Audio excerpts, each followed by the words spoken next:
1946 के तहत, और जो संविधान सभा के मेंबर हैं उनको प्रांतीय विधानसभाओं ने चुना है। जनता की तो कोई भागीदारी ही नहीं है, तो वास्तविक शक्ति जनता में कहां है? कैसे आप लिख सकते हैं be the people of India, हम भारत के लोग से अपनी प्रस्तावना की शुरुआत करते हैं? तो इसके तीन माध्यम से इसका उत्तर दिया गया। 3 पॉइंट को नोट कर लिया। पहला पॉइंट यह कहा गया, इसके पक्ष में देखिए तर्क क्या दिया हमारे संविधान सभा के मेंबर ने, जबकि पश्चिम के विधिवेत्ताओं ने यह आरोप लगाया, यह लांछन लगाया कि आपकी प्रस्तावना का जो वाक्यांश है, हम भारत के लोग, be the people of India, यह ठीक नहीं है। लोगों ने कहा क्यों गलत है? उन्होंने यह तर्क दिया कि आप कहना चाहते हैं हमारे देश की अंतिम राजनीतिक शक्ति जनता के हाथ में है। लेकिन जब जनता ने अपने संविधान सभा के मेंबर को चुना ही नहीं, तो आप कैसे कह सकते हैं? आपके यहां तो सार्वभौमिक व्यस्क मताधिकार पर संविधान सभा का चुनाव ही नहीं हुआ है। संविधान सभा का चुनाव तो प्रांतीय विधानसभाओं के द्वारा हुआ है। तब इसके 3 ठोस तर्क दिए हैं हमारे संविधान सभा के मेंबर ने, और पहला तर्क यह दिया है कि हमने अपने प्रस्तावना को अंतिम समय में अपनाया है, लगभग 1950 के समय, और उस हमारा देश 15 अगस्त 1947 तक आजाद हो चुका था, और 15 अगस्त 1947 के बाद हम ब्रिटिश सत्ता से पूर्णतः स्वतंत्र थे। वो हमारे आंतरिक और बाह्य मामले में कोई हस्तक्षेप नहीं करते थे, केवल स्टेट ऑफ हेड के रूप में थे। हमारे स्टेट ऑफ हेड के रूप में थे क्योंकि हमारे देश का राष्ट्रपति नहीं चुना गया था। हमारा स्टेट ऑफ हेड ब्रिटेन ही था, लेकिन हम अपने आंतरिक और बाह्य फैसले लेने के लिए स्वतंत्र हो चुके थे।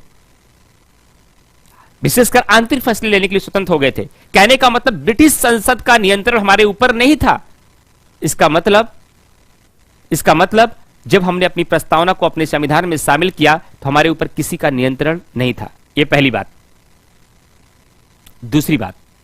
दूसरी बात पे यह तर्क दिया कि हमारे समय उस समय देश में समस्याएं यह थी कि भारत एक बड़ी आबादी वाला देश था, एक बड़ी जनसंख्या वाला देश था, और बड़ी आबादी वाला और बड़ी जनसंख्या वाला देश होने के कारण अगर सार्वभौमिक व्यस्क मताधिकार पर चुनाव कराया जाता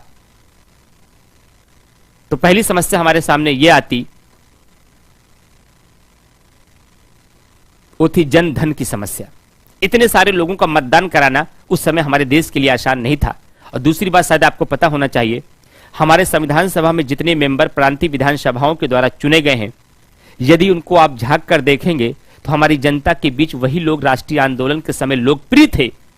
अगर जनता से मतदान करा भी दिया जाता तो हमारे संविधान सभा के मेंबर में वही लोग पहुंचते जो आज प्रांतीय विधानसभाओं ने चुनकर जिनको भेजा है। अतः be the people of India कथन हमारा वाक्यांश गलत नहीं है। हमारे देश के भीतर वास्तविक शक्ति जनता के हाथ में ही है।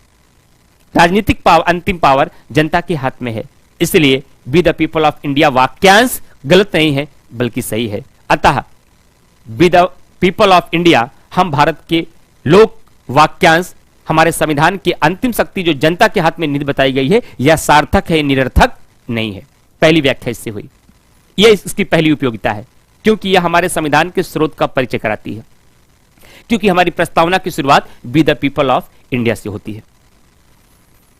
ये सारे कॉन्सेप्ट दिमाग में बैठाइए, महत्वपूर्ण बिंदुओं को नोट करते चलिए। जब उत्तर लेखन शैली करेंगे यही सारे मसाले आपको काम आएंगे उत्तर लिखने में।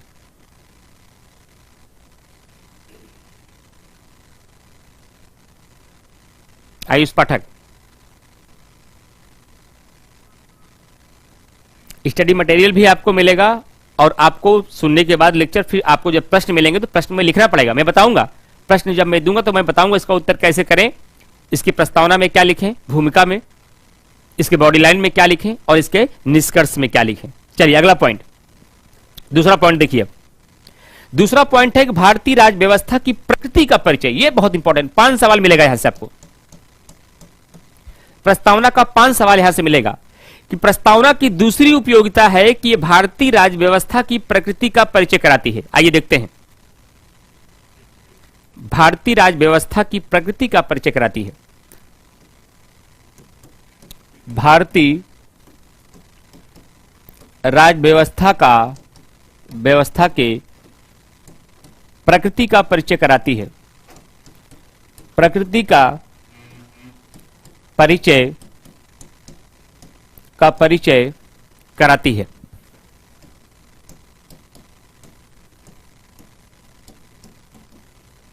अब आप कहेंगे सर ये हमारी भारतीय राज्य व्यवस्था की प्रकृति का, नेचर का परिचय किस प्रकार से कराती है, जरा समझिएगा।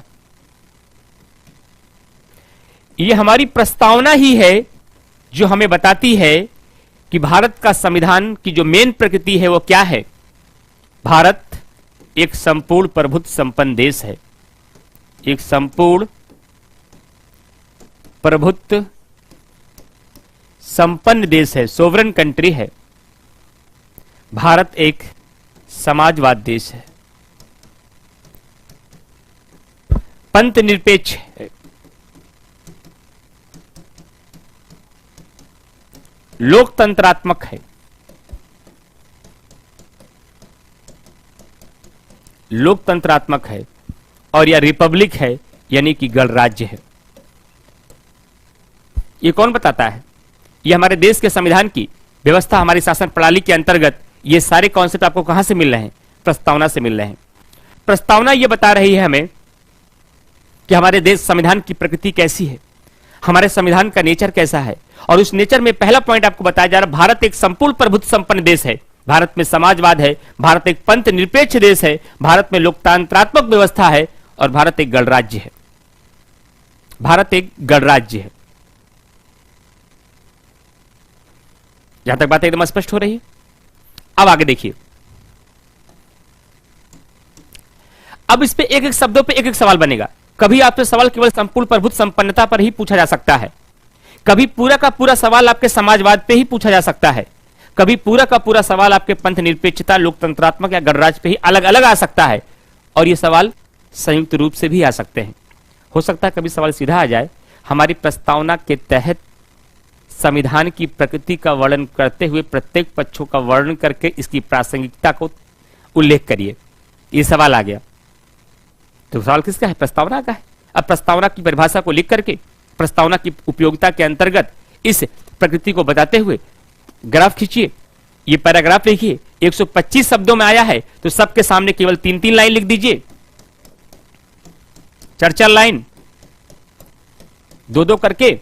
अगर 200 शब्दों में आया है तो अलग अलग हेडिंग बनाइए, हेडिंग बना करके सबके बारे में विस्तार पूर्वक एग्जाम्पल के साथ बात कर दीजिए। अब डिपेंड करता है कि कितने शब्दों में सवाल पूछा गया है।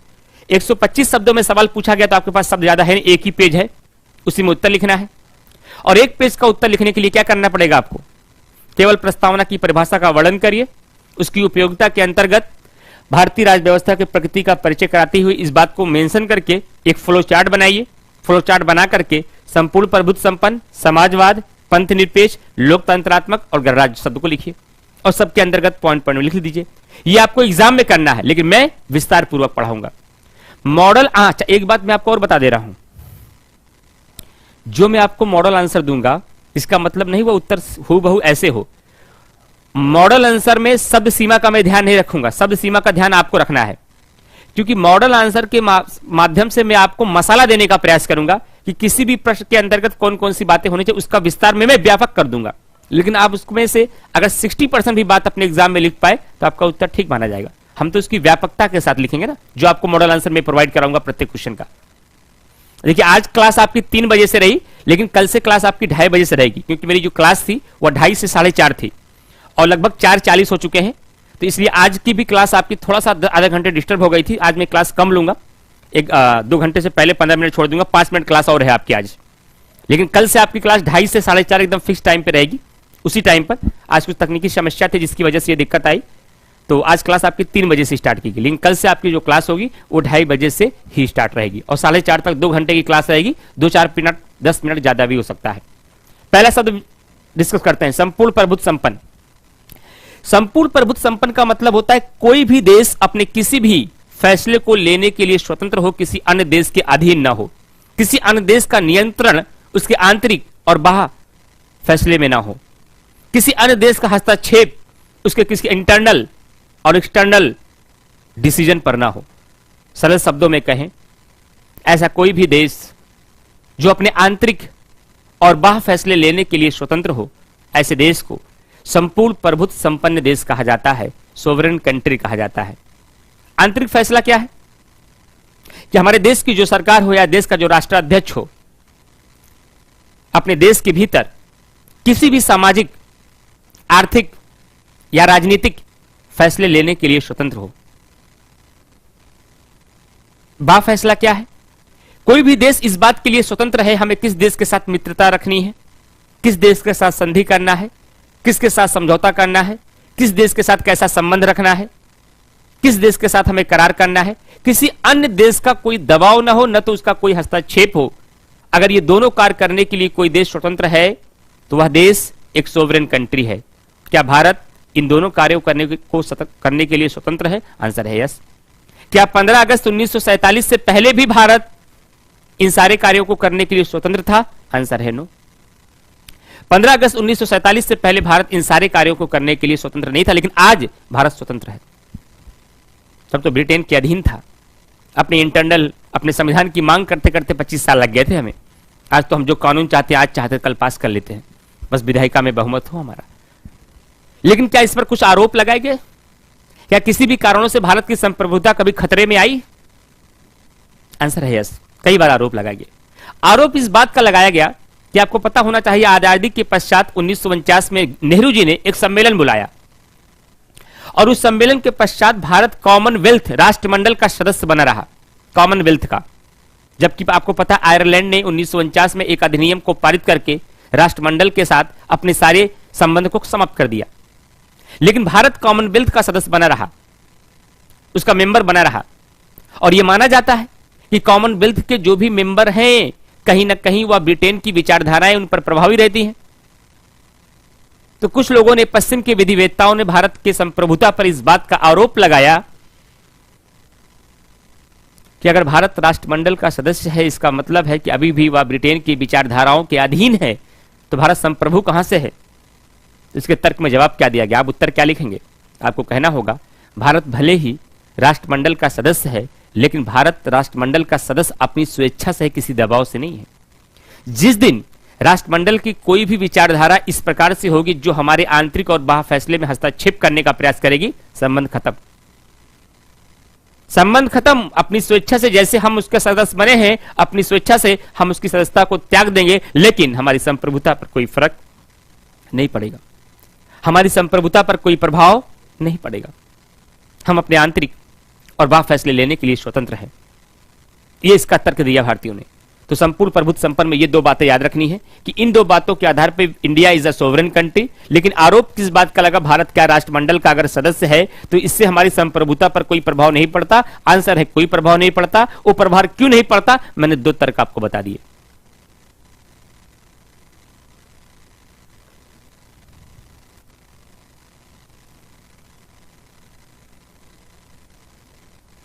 नहीं, वो तो हमारे संबंध को मजबूत करता। आयुष पाठक, वो तो हमारे संबंधों को, ये हमारी संप्रभुता का कोई असर नहीं है। ये तो हमारे संबंधों को बताने के लिए, जैसे हाँ एग्जाम्पल के तौर पर, हाँ ये अच्छा आपने बताया। आयुष पाठक ने कहा सर जैसे करंट अफेयर भी जोड़ सकते हैं ना, बिल्कुल जोड़ सकते हैं। आप 2014 से जोड़िए कि 2014 में भारतीय प्रधानमंत्री नरेंद्र मोदी जी शपथ ग्रहण के पश्चात पहली यात्रा भूटान की कर दी। अमेरिका का सुपर पावर इंतजार करता रहा कि भारत हमारे पास आएंगे, लेकिन बता दिया कि हम we are a sovereign country, हम भूटान जाए या नेपाल, ये हमारी इच्छा पर है। हम अपने गणतंत्र दिवस पर ओबामा को बुलाएंगे, व्लादिमीर पुतिन को बुलाएंगे या 5 सेंट्रल एशिया के देशों को बुलाएंगे, ये हमारी इच्छा है, because we are a sovereign country. कर सकते हैं, बिल्कुल कर सकते हैं। ये पहला स्टेटमेंट रहा।